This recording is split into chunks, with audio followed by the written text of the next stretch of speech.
what are all these people doing? And they're wearing suits, and I'm working in this kitchen. I've got a hairnet on. 17 years old, and I said, you know what? Maybe I made a bad choice here. Maybe I really do want to go to college. I started with A&B in 1991. The previous chief executive officer had the onset of a medical condition. John Couchin had to step down from the CEO position. So there was a need for a new CEO, and I don't know how it happened, but it was me. The best thing you can do as a leader is to choose other people who can really effectively lead their parts of the company. In the scoreboard of business, making the right decision and taking the right direction is about 20% of the game, and 80% is actually doing it. So good decisions and great execution are better than great decisions and poor execution. At some early stage of your career, you're probably not going to be a strategist. You're going to have to get your pick and your shovel, and you're going to have to dig some holes. Later on, you can decide where the hole goes. For me, it was really important to spend a number of years being mentored by others, seeing what worked, seeing what didn't work, making a lot of mistakes myself.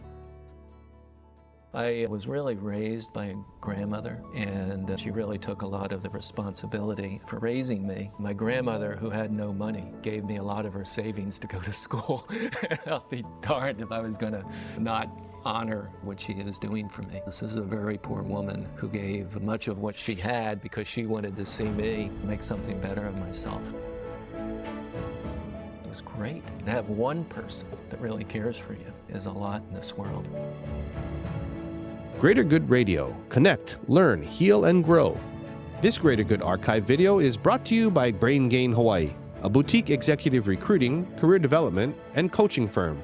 Learn more at braingainhi.com. Welcome to our show, Mr. Doane. Thank you very much.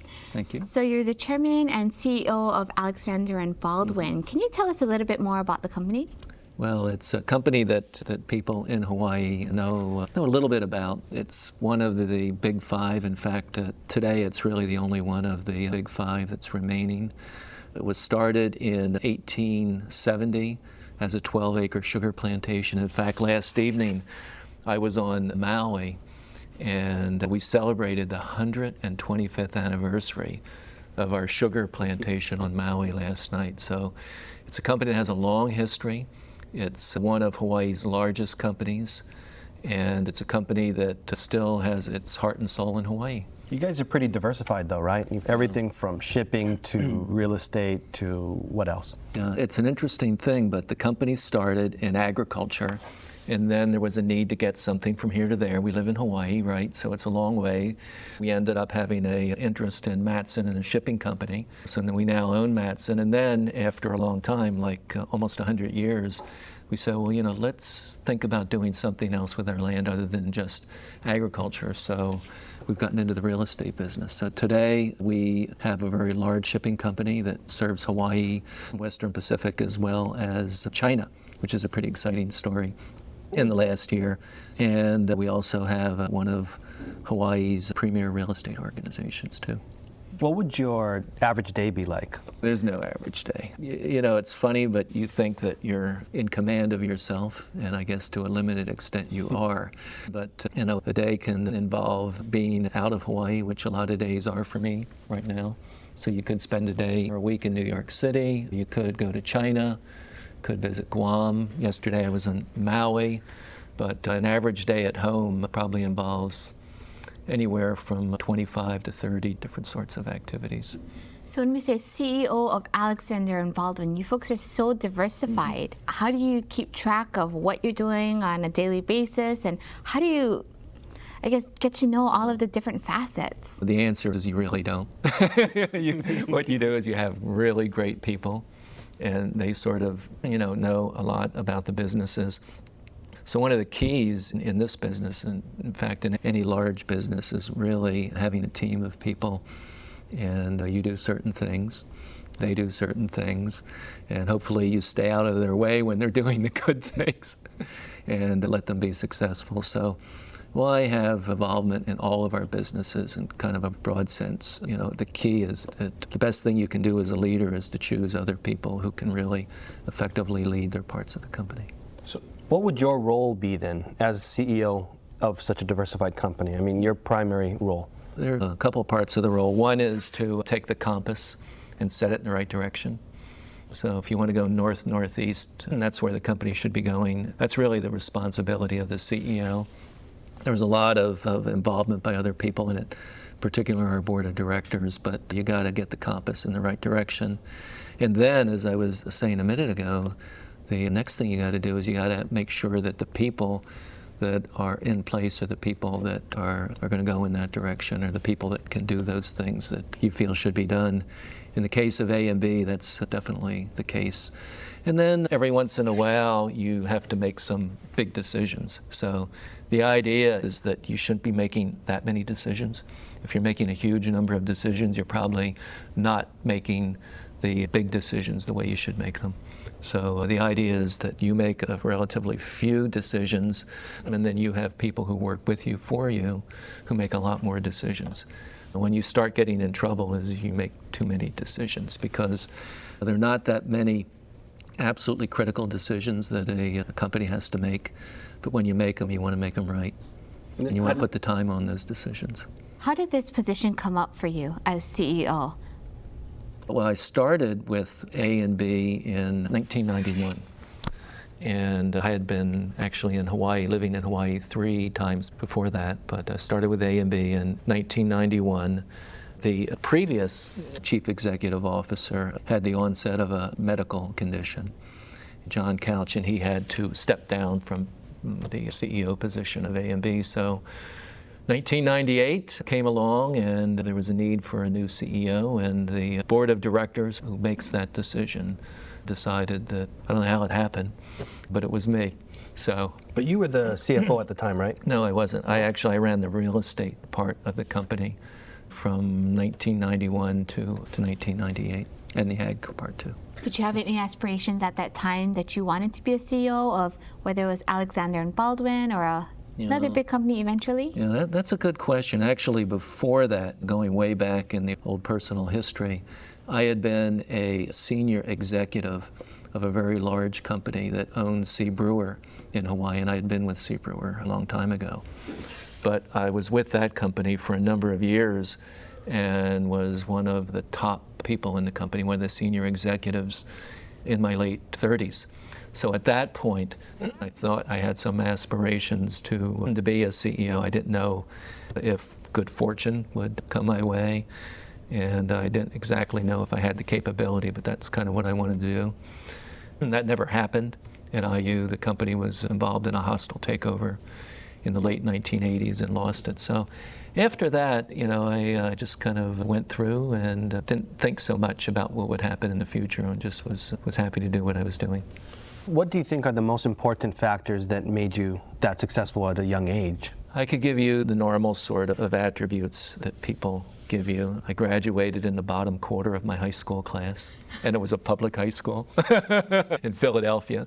In my high school annual, they had all the list of accomplishments of different people, and there was a blank on my name. There wasn't anything. I wasn't even in the glee club. I wasn't on the football team. I wasn't an academic all-star. And there are lots and lots of reasons for that. But I'd say that probably for me, the key was a very strong family background, which was supportive of me, even though there wasn't a lot to show for it. And I think just a natural curiosity and interest in doing things. Okay, this is what I'm wondering. You went to Harvard Business School. So where did this... What happened between beginning and end? Well, I read a book. No, I didn't. I just have a copy of it here for you. In 1995, you can learn all my secrets. No, I had a very, very unusual childhood. And when I graduated from high school, I had no desire to go to college. In fact, I graduated from high school. I hadn't entered a school to go to college. I didn't think I could get into college. And I started out working in a kitchen. And I'd been a little bit isolated at that point in my life. And I worked, and I had to bus all the dishes at a big office building in downtown Philadelphia. And it was like, oh, what are all these people doing? And they're wearing suits and all of that. So kind of lived somewhat of a isolated life, but a life where I really didn't see much of the rest of the world. And I was very fortunate through a set of unusual circumstances to be able to go to college, and graduated from BYU. And then after that, things just sort of took off. But there would be absolutely no evidence from early childhood or even through high school that I was even going to graduate from high school, much less go to college. Can you share with us the circumstances, or are they secret? That's a big secret. I think I've told a little bit about this story once. It's not something that I feel a need to tell people very often, but I was really raised by a grandmother. And as I get older, was and is, she's passed away many years ago, still a central part of my life. And she was a wonderful person. My mother was the youngest of several children. My grandmother was abandoned by her husband, my grandfather, during the Great Depression. And she had to raise 7 children. My mother was the 7th of 7. She came 7 years after number 6 child came along. So there's this real, true story of tremendous difficulty just getting by in life during the Great Depression. One of my uncles was a prize fighter. My grandfather, who abandoned my grandmother, was a barroom brawler, and he was a labor organizer and a tough guy. So I come along when my grandmother's in her early 60s, and she really took a lot of the responsibility for raising me, and I'd help her out. She had a rooming house, a place where men lived, and that was one of her jobs to kind of get by, was to have a rooming house. So I would help her clean the rooming house. And we had a coal heater stove, and I had a little shovel, and I'd help her with putting the coal in the stove during the winter time. So if you were listening to this, you say, oh, that must be a really tough situation. It's the opposite. It was great, because you had somebody who really cared for you. And, to have one person that really cares for you is a lot in this world. So sort of with a lot of fits and starts, I did graduate from high school in an area where I guess what you'd say is we aspired to be working class people. and then after that, I went from one environment to a college environment where there was a kind of a greater ability to kind of learn about the larger world, and then I just sort of fit myself into it. How did you get in, though? I mean, BYU is not easy to get into. Yeah, it was easier back then. And it's a strange story, but at that point, schools like today, they had early cutoff dates, and that was one school that didn't have a cutoff date. So I'm working in this kitchen. I've got a hairnet on. 17 years old, and I said, you know what? Maybe I made a bad choice here. Maybe I really do want to go to college. And I found there was a list of colleges that had late acceptance periods. This was like in August. And for whatever reason, I think they just put me in the right pile when they should have put me in the left pile. They chose to accept me. I wasn't a member of the Mormon faith. And I remember I got to Utah and I didn't have any place to stay. I'd never met a Mormon. And I was in on a probational basis too. So that was it. So what was the change for you? Because you said you weren't the best student in high school. You weren't planning on going to college, but you eventually went there. So when you got to college, was there somebody that mentored you and said, listen, you need to buckle down, this is serious. It could be your life. Yeah, I'll tell you what happened.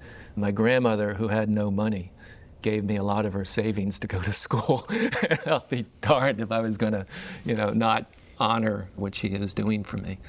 Yes, this is a very poor woman who gave much of what she had because she wanted to see me make something better of myself. So, I think going to high school, it's like you don't pay for it and all of that, but it was a whole different environment too. I felt when I went to BYU, it was like watching Ozzie and Harriet. And, it's sort of an Ozzie and Harriet theme park, but the people were nice. The people had goals, and it was a very different world than I had been in before.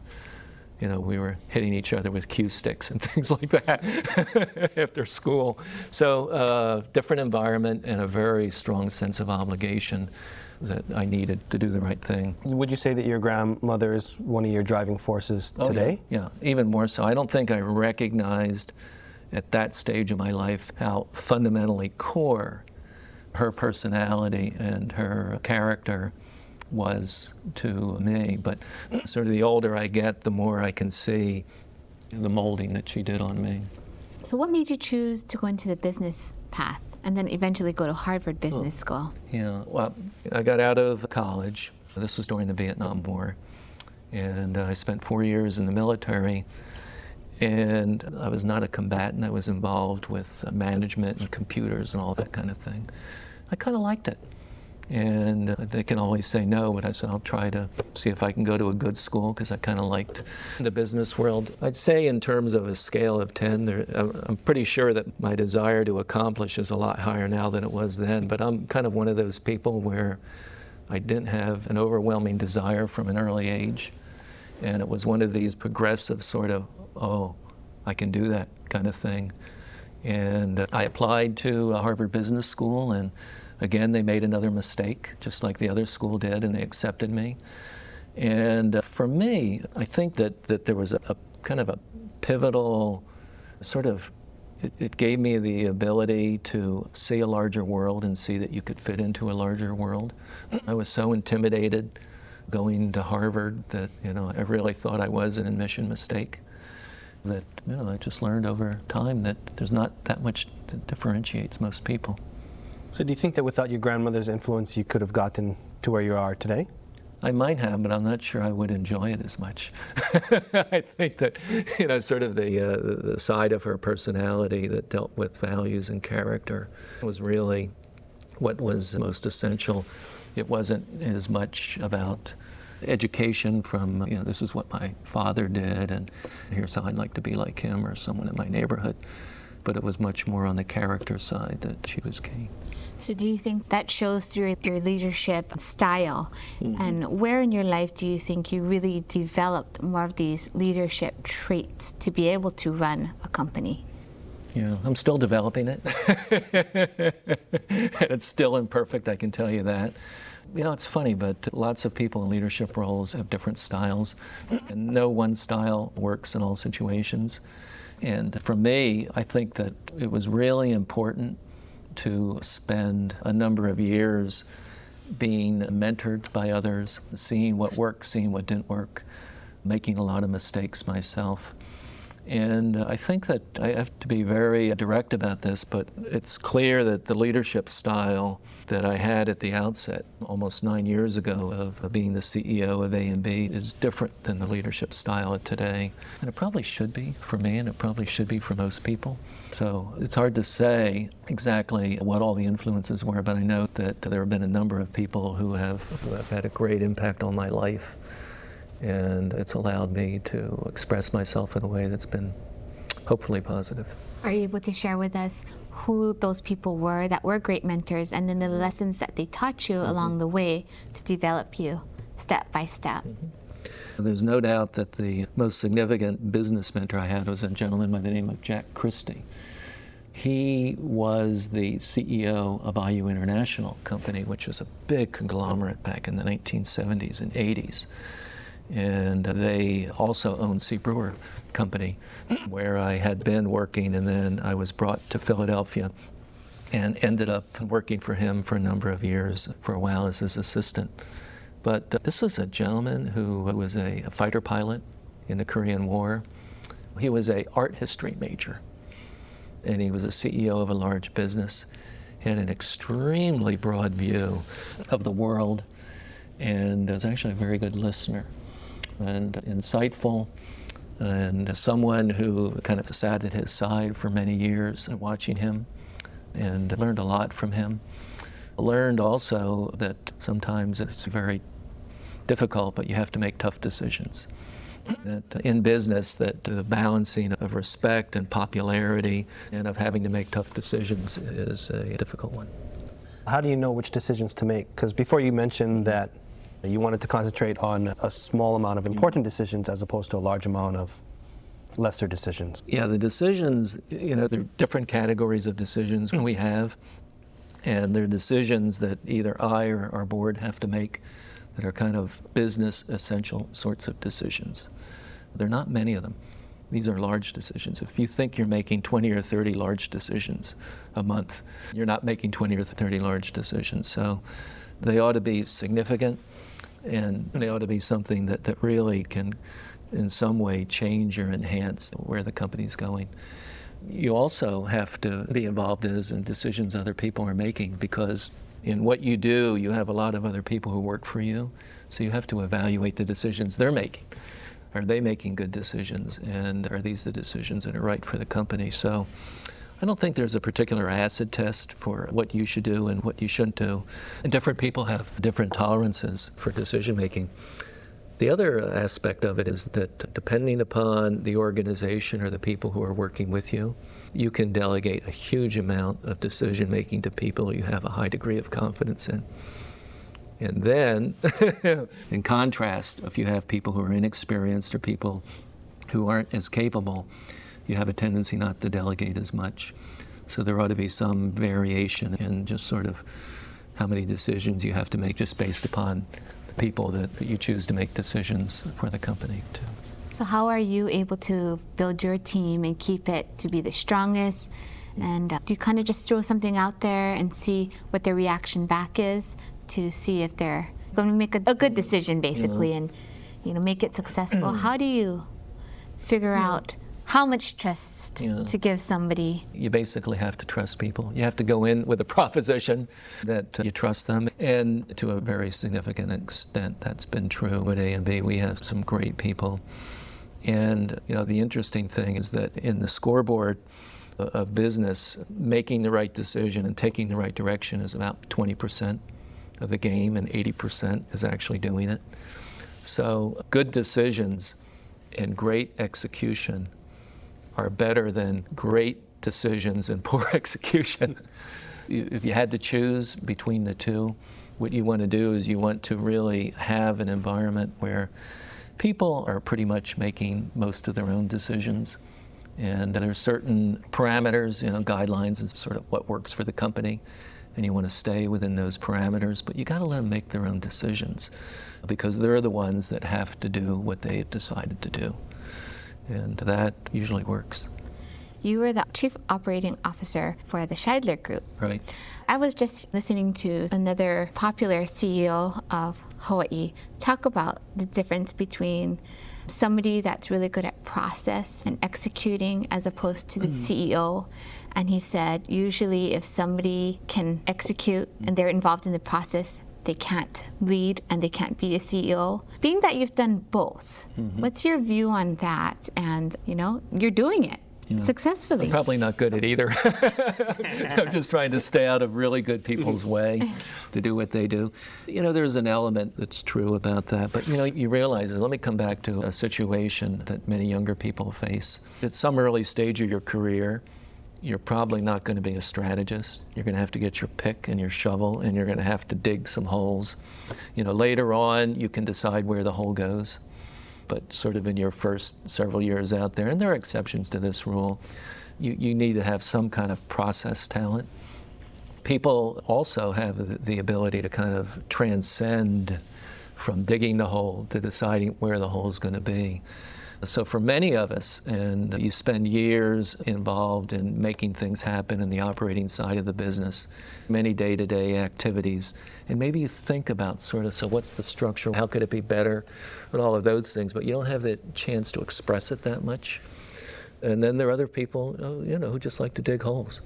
So I wouldn't necessarily, especially early on in the first 5 or 10 years, if you're an engineer and you've got to do engineering work, and yet maybe later on in life you want to design products, or you want to use the expression of your engineering talent to create something, that's a great evolution to go through.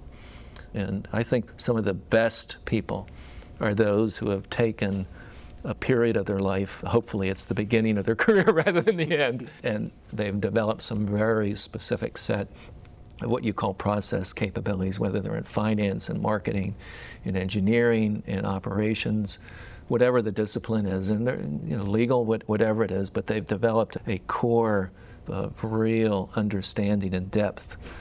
And then the people that can kind of walk outside that process are the people that are in a very, very commanding position to actually have the ability to understand process, as well as to kind of have more ability to control strategy and direction. I think if you start out as a strategist, I think you're going to end very quickly. I mean, they're brilliant people, and there are a few in Hawaii that I don't think had to spend a day of their life digging the holes, and obviously in a figurative sense. But for most of us, you really need to go through this apprenticeship of spending some years. Like I did, I ran the port of Hilo when I was 29. A couple of years before that, I was doing the MBA things, and I'm doing little spreadsheets and all of that. And now I'm 29 or 30, and I've got stevedores that are big people who are talking to me. And the difference is that in the job I had in Hilo, running the port, my problems would generally be 6 inches away, and I'd be looking up to them. And there's a lot to be learned by having both a process set of skills and then to go through and to have lots and lots of different repetitions on how to show it. I liked it. I ran food distribution businesses. I've been involved with putting a gold mine up in the Arctic Circle. I've been involved with shipping, agriculture, real estate, environmental businesses. And I think that it's great to develop yourself and have a special skill set, but to show it in maybe 2 or 3 different industries and sets. And then that's going to give you an ability to kind of transcend from one business model to another a lot easier. So for those of us that want to be CEOs of the company, what would your advice be for that? Like what skill sets need to be developed? What are the pitfalls? You go through also a transition from process to more conceptual skills. And then you go through a transition, which some people have naturally, of facilitation, communication, humans relation skills. And then you ultimate, if there's a Maslow's hierarchy of capabilities, instead of that self-actualization, remember in college it was always that little part at the top, it's having the ability to communicate, which means you're listening more than you're talking, and having the ability to quickly comprehend a larger set of variables. And in today's world, you can just get deluged with so much information. I don't know how you learn this, but the ability to sort of pick out 3 or 4 things out of 250 that you've seen in one day and say, this could be important. We ought to store this or talk about this. I think that, if I were to offer advice, I'd say it's get some process skills early on. It's then go through a process of asking the why questions and more of the abstract parts and that you deal with in business. And then, if you can at all, polish your human relation skills, because ultimately that probably is going to make a bigger difference than anything you've learned earlier on. You asked us why we would want to be CEOs of the company, Right. and the myth is that the CEOs are golfing every day That's or at the beach. That's why we aspire. So, can I confess that I don't play golf? I think I've played 3 rounds of golf. Does that affect you at all? Because people want to play golf? It doesn't affect me. We're all built a little differently. And I've decided that I'm going to do things my way. And I think golf is a great sport. And until my wife Christina met me, she played golf too. So I think it's a great thing to do, but it's just not for me. And so, yeah. What was the other one? Go to the beach? I do that sometimes. For recreation or to, relieve stress, what do you do then? I love to run. I've been running for about 30 years. Still kind of do a little marathon running from time to time. Love to hike. Love the outdoors. Love to be with the family. Enjoy reading. Enjoy learning. I'd like to travel. I'm very acquisitive about a lot of things. I haven't done it yet, but I've always wanted to see a tornado. And they organize these 1-week tours in Kansas in April and May, where they get about 10 people and you run around and you chase areas where you think they're going to be tornadoes, and you all run out and you try to see it. And I want to do that.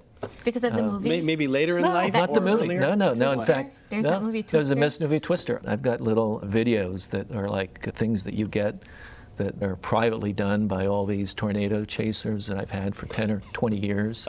And I watch them sometimes, and I mean, that's just one thing. And they're sort of like... What'd your board say about that? I don't talk to them about it. And I don't do it either. But I mean, you go through life and it isn't about realizing your dreams always, it's about having them. For me, there are a lot of things I want to do that I haven't done yet.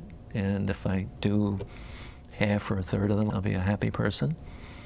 But yeah, so there are lots of things. I could go through a list of 20 things that interest me that have absolutely nothing to do with what I get up to do every day at work. A lot of people do golfing so that they can get to know the person that they're going to do a transaction with. What do you do, since you're not a golfer, to really get to know if this is someone you either want to do a deal, transaction, or possibly even hire? I think golf, I know, is a great way, people say, to learn someone's true character, but let me give you a couple examples. We have a saying at our company that partners first, partnership second, and we have a lot of these partnership deals that we're doing with people now that have become quite important to us. We decided a few years ago that we needed a partner in a real estate project that we have, because a partner, we didn't have the skill set to do something that we really needed to have done, and it was a big deal. Very big long-term deal. We spent a year learning about our partner, and we visited all of the partners' projects. We talked to all of the people that had business relationships with this organization. We learned as much as we could. We spent a whole year. So it's not like being good for one day in a meeting or being good on the golf course once or twice. I mean, we went through a very lengthy process because we said, this partnership's going to have to last 10, 20 years or more, and there are going to be some ups and there are going to be some downs. And we wanted to make sure that we knew the partner would be there for the ups, but we wanted to make sure that we had a partner who would be there for the downs. So what we did is we kind of took what is, to some extent, an Asian approach, where the Western style is, well, you have a partnership, and then you learn about your partner after the partnership has started. And sometimes what you learn, you wish you had learned it earlier on. But the relationship-based approach for partners, and we have at this point 8 or 9 different partners that we have relationships with. And we've been very fortunate that it's not about a good partner or a bad partner. It's about having a partner who fits you. Let me talk for a minute about kind of going from a partnership model to employees. There, you can't spend enough time making decisions. And I really should have said this earlier on, but the biggest decisions you usually make are the employment decisions. And if you're interviewing a person once, or if only 1 or 2 people are interviewing this person, you're probably making a mistake. We go through an agonizing process for people where they go through multiple periods of interviews and many different people who are interviewing them, and everybody has a little different take on the individual. And we sometimes get together and then we have a group talk session about, what have we learned? What do we really feel is like a central tendency for this person? Where do we feel that maybe there's some unknowns in the individual? What's the individual's capability? Those are not necessarily easy questions to answer. And you're not looking for necessarily just good people, to put that in quotes. You're looking for people who fit your needs, who have a set of values, who have an approach, as well as capabilities that are consistent with what you think is required. There's a saying, you can teach a turkey to climb a tree, but why not start with a squirrel? You're trying to find those people who are really right for you. And I would just say that you can't spend enough time in making those sorts of decisions, because coming back to what we were talking about a little bit earlier, the people who you make a decision about bringing an individual in that organization, and now that person is going to make many, many, many decisions later on. So by virtue of you making that one decision, you've maybe made 100 decisions in the future. So you've got to get it right. Do you think leaders are born or made? Don't think they're born. But I think that there are probably more people who have leadership capability than maybe get to demonstrate it. I think that there is a whole element here of just a little bit of good fortune every once in a while. My view is that there are a larger number of people than you might imagine who have enormous capability for one reason or another, maybe their own self-limitations or maybe external factors. They just never really demonstrated it. So that tells me that there are probably a few leaders who were sort of born in the crib, but I think most people evolve over time and grow into a leadership role. And I think there are probably a lot more people who are leaders and who could be even better leaders than we know. So for you, as you've developed into a leader, what would you say were some of the challenges that you had, and how did you overcome that so you can be great? Well, the challenges you have are you better not be dismayed by making mistakes. If you can't handle making poor decisions and making a number of mistakes and failing from time to time, people have different definitions of what failure is, but it's the ability to keep getting back up. There's a revival song. It's a very old and a very famous one. It says, "We fall down, but we get up." And there's a very basic message in life in terms of how we should act about coming back from adversity. But I'd say that most people who have had a lot of success have probably have a lot of adversity and have probably had some failures along the way. So I think that's a key part of it. What about for you, though? What has been a challenge that you've had to overcome? Certainly the biggest challenge at A&B was a situation where the company in the late 1990s was pretty flatlined. And we weren't growing. In fact, we were going in the wrong direction. We were in reverse gear, a lot of respects. But there wasn't as much discomfort with what we were doing as maybe there should have been. And I saw, and I still see today, the principal role of leadership in the situation of A&B to be an agent of change. And to really, hopefully, to inspire people to want the company to grow. There's so many things that we can do. The company has such a great reputation. We've got people that are wonderfully knowledgeable. And we were just flatlined.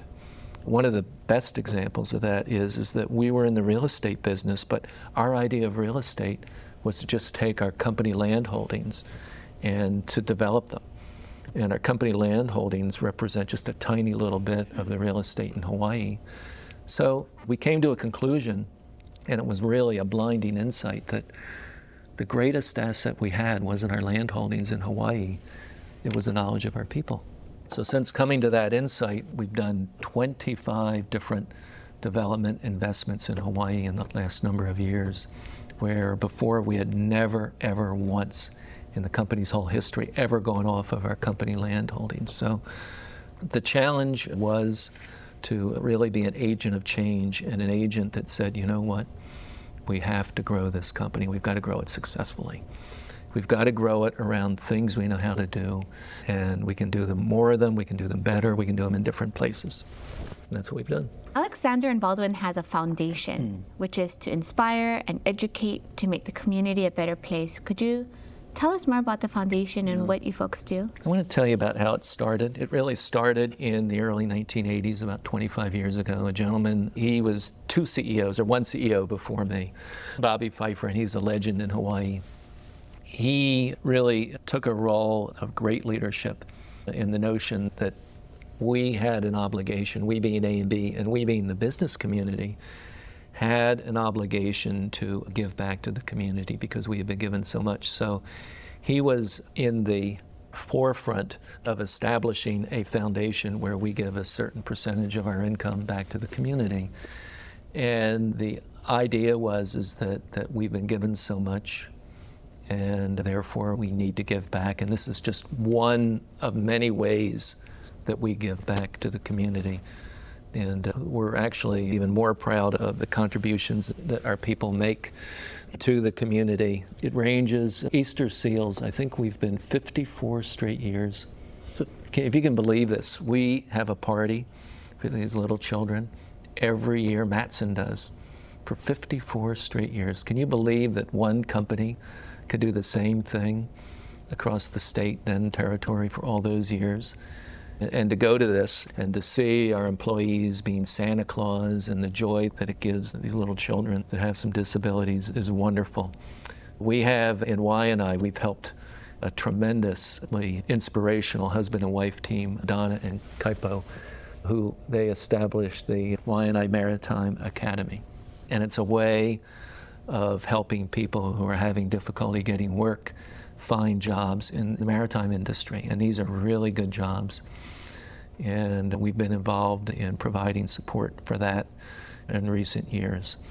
One of the really interesting programs we have is one where Keipu Aina, where we use our mats and containers and we give it to a charitable organization that wants to clean up an area. So they put all the stuff in it, and we don't charge for the container, and we don't charge to haul it away, and we take all the stuff away. And then we give whatever the organization is $1,000 for the effort that they made to do it. And we've done about 200 of those in Hawaii in the last several years. We're just all over the place in different sorts of activities. So as good as our foundation is, and our foundation is a big part of supporting the community financially, we have a really deep value of giving back to the community with our time. And it's not just sitting on a board of some organization. It's going out and it's cleaning up the beach.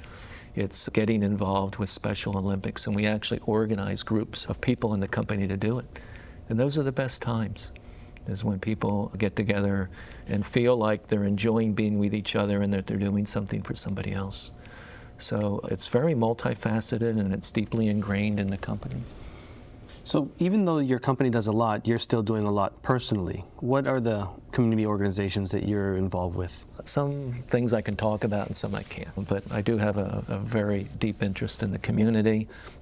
I've been involved in recent years with the Heart Association, and it was interesting. We did do the fundraising for that, I guess it was the year before last, and we had a child 1 week before the Heart Ball.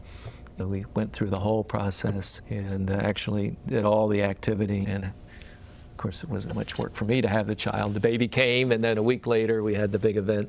But involved with that, have been involved with the Bishop Museum for many years. I recently left that board. The Boy Scouts have been a big interest, and a number of other organizations, Public School Foundation of Hawaii.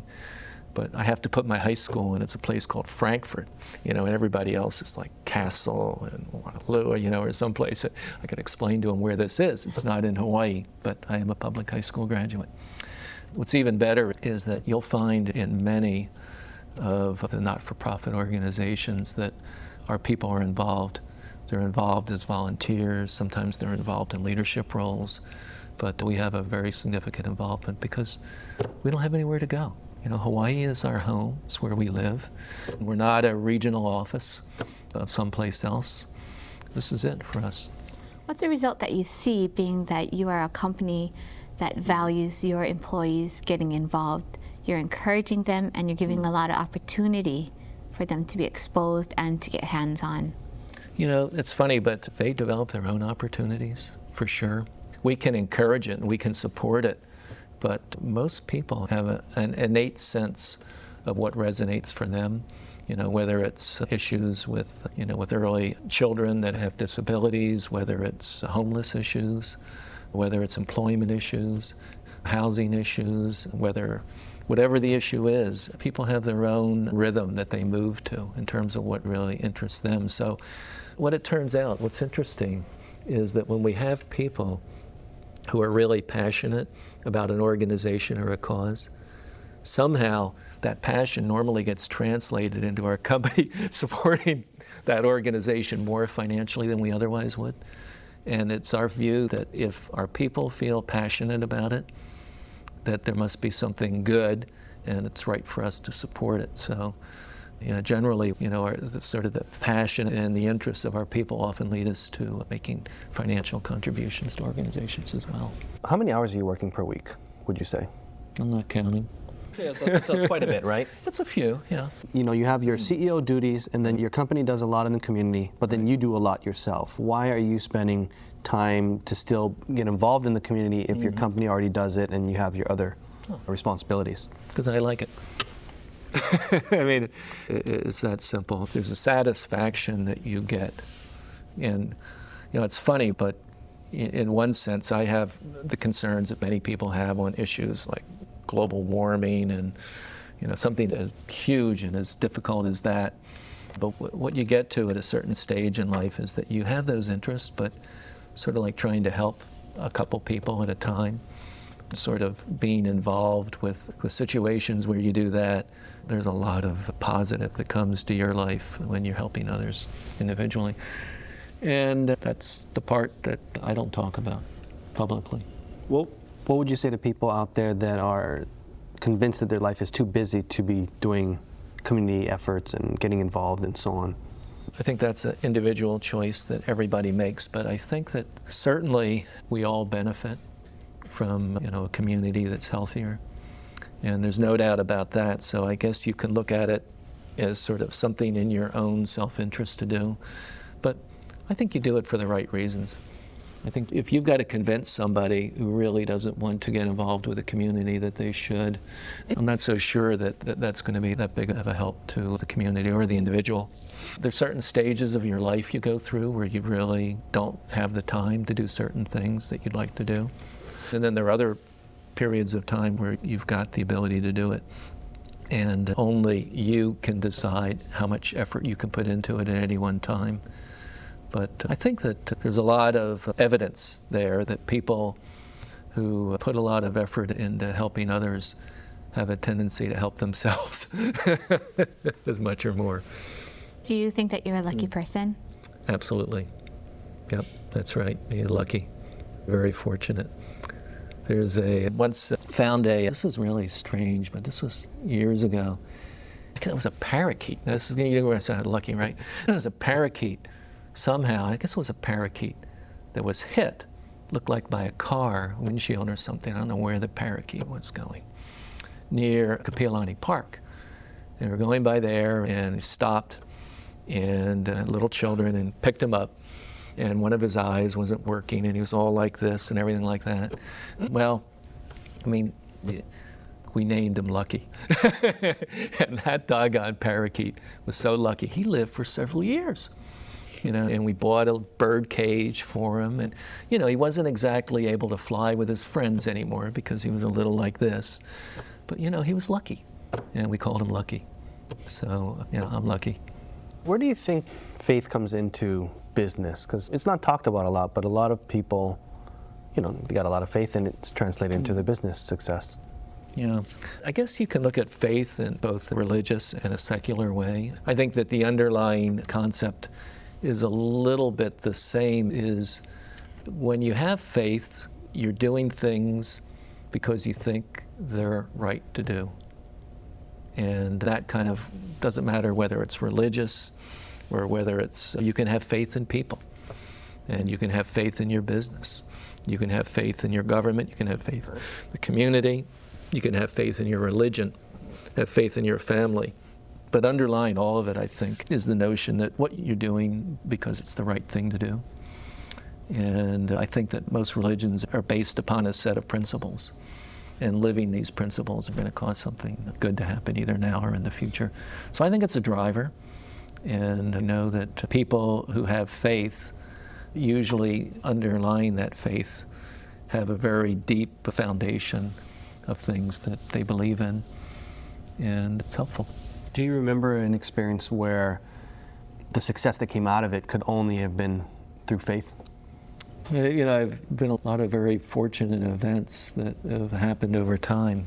You never know exactly if it's totally a faith-driven situation or not, but I think there've probably been a couple.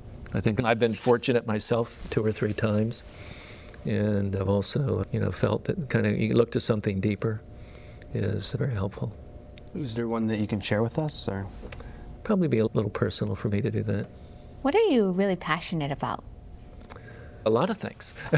I don't have any problems with having, in fact, what I've got to do is I have to rein my passion in rather than try to pump it up, because I can really get too dispersed. Coming back to what I was talking about earlier on, in a cause sense, this whole issue of global warming, with a second marriage and have a 1-year-old child, and I figured it out. I think there's a possibility that he could live to the next century, with medical advances what they are today. And I'm saying to myself, what are we creating here in terms of a world, and what can we do to change what we're creating?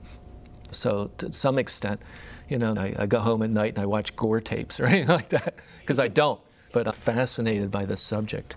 And I'm interested in what sorts of ways that we can begin to mobilize ourselves to create a difference in how people behave so that we're not going to destroy the world. So that's kind of sort of what I call cosmic kind of passion.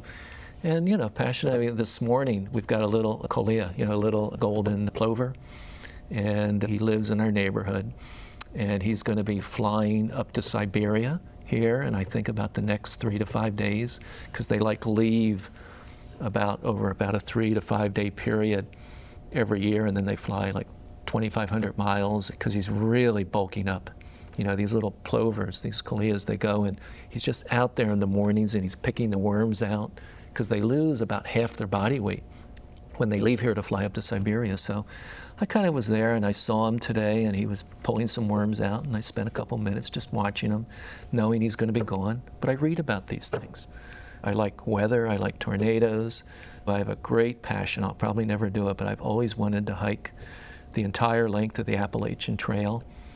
That's about 2,100 miles from Stone Mountain, Florida, up to Mount Katahdin in Maine. I have a passion to do that. Would you bring a chef with you or something, or how does that work? That's why I haven't done it. Yeah, I haven't done that yet. Sometimes dreams don't become reality. And then there are kind of the other things that I think that there is some social causes that probably are creating a much greater desire and passion for me that I think are really important. So those are the things. Plus, at my age, having a 1-year-old child, can't tell you how much fun that is. But these are all outside the norm of business. Did you have a childhood business? No. Well, I did have a business, but I remember when I was about 5 years old, I think the first thing I did is my cousin and we had a little wagon, and we would go on trash day, and we'd take all the newspapers from people's trash. It was early recycling. I was an environmentalist. And we'd get them, and we'd take our wagon, and we'd fill it up with newspapers. And then we'd go to the junkyard, and they'd give us somewhere between 10 cents to a quarter. And then we'd go and we'd buy candy. And so that needed up. I did that. And I never had a business. When I was in high school, I worked almost full time. I worked in a bakery, and I did that, and was an assistant baker in high school and did all that kind of thing. I've never had my own business, but what's interesting is that you can really express yourself very well in a larger business if the opportunities and if the culture allows you to do so.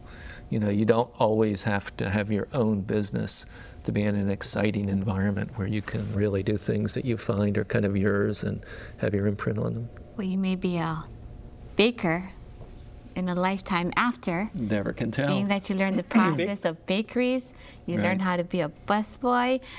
You're learning the process along I haven't the even way. told you half of the jobs I've had. Do you bake now? No, I don't. No, I don't. That would be dangerous. What's your favorite childhood memory? If I had to just kind of look at just one thing, it would be my grandmother had this little home that she owned. She was very proud of it. And it had a yard. It was a small, tiny little yard. And I remember I used to play in the backyard and help her do things. And that's probably, there's sort of, if that tape keeps recurring, it's that tape of that backyard and a little child. There's nothing profound. It's just, I think what it is, it's security. What would you say has been your greatest life accomplishment so far? At this point, I'd say having 6 children. And I think that there's nothing that is more important than that. It's been a great joy to me. What are you teaching your children, the oldest all the way down to your 1-year-old, so that you know they're going to be successful in their lives? What I like to do is I like to draw the distinction between success and satisfaction. Success is how you compare yourself to other people. Satisfaction is really how you feel about yourself, regardless of anyone else. And what I've really learned myself over the years is it's important to be satisfied but success is a little more of an elusive goal for many people. But now it's a little different, talking to someone in their 30s and using signing with a 1-year-old. But it's interesting to kind of have this whole range of children who are now adults and children, one child at least who's a very young child. Do you remember any breakthrough moment or kind of a tipping point in your career? I'd say probably for me, the biggest single change was the 2 educational institutions that I attended because of not having any reference points for what the larger world had to offer, but particularly going to college. And it was seemingly a big shift for me. I think that had a lot to do with the future. In terms of a tipping point on business, I just feel fortunate that the IU board, felt that I could be the CEO of A&B. It's a wonderful company, and we have such a great history and an even greater future. So I feel that having had the opportunity to be a CEO of a major company, knowing that there are a lot of other people who are very good, haven't had that opportunity, I feel fortunate to have it. If you had a chance to redo something in your life, would you choose to redo something, or? I don't think so, because what you usually say is you want to not do something wrong that you did wrong or some mistake you made. And I think that many mistakes that I've made, some have been quite painful, are ones that probably were necessary. Not sure I'd want to have them happen again, but I'm not prepared to erase the challenges and the difficulties I've had in my life for anything. Coming from Philadelphia, what brought you to Hawaii? The military. Yeah, it was during the Vietnam War, and came here, and I was based in Hawaii, and they talk about love at first sight. That's the way it was for me with Hawaii. I came here and said, this is the place. I want to be here. And then, if there's one message that you could give all of the viewers and listeners today, what would that one message be? That the challenges you have in life are going to be easier to deal with, and the opportunities are going to be greater if you focus yourself on some very basic principles. If you go back to just a few core principles, that many difficult decisions become very easy, and many challenges are able to be overcome. Sometimes when you try to assemble too many facts and you're dealing with too many pros and cons on lists and you've got too many spreadsheets, it's time to kind of go back to sort of say, what's the underlying principle that's driving me or driving an issue, driving the business, driving my family relationships, and what are the principles under which I should organize myself? Is there a memory that you can share with us of something that happened in the military that may have been pivotal in your life?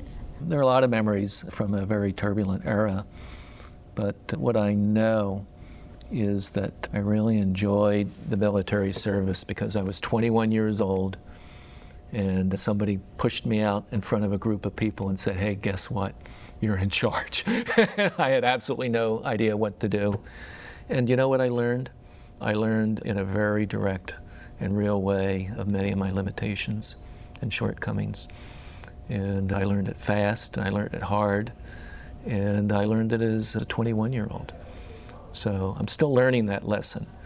But for me, the military gave me a great opportunity to kind of really see the larger picture in life in terms of dealing with others. Every couple of years, I go back and I look at something that I wrote, I guess it was about 10 years ago now, as part of a speech that I gave when I was the incoming chairman of the Chamber of Commerce of Hawaii.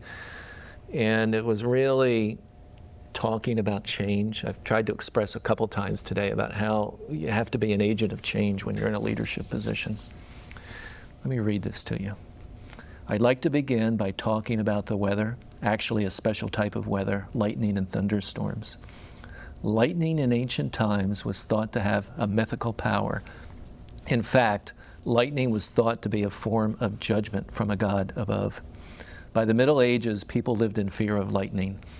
At that time, society believed there was just one way to control lightning.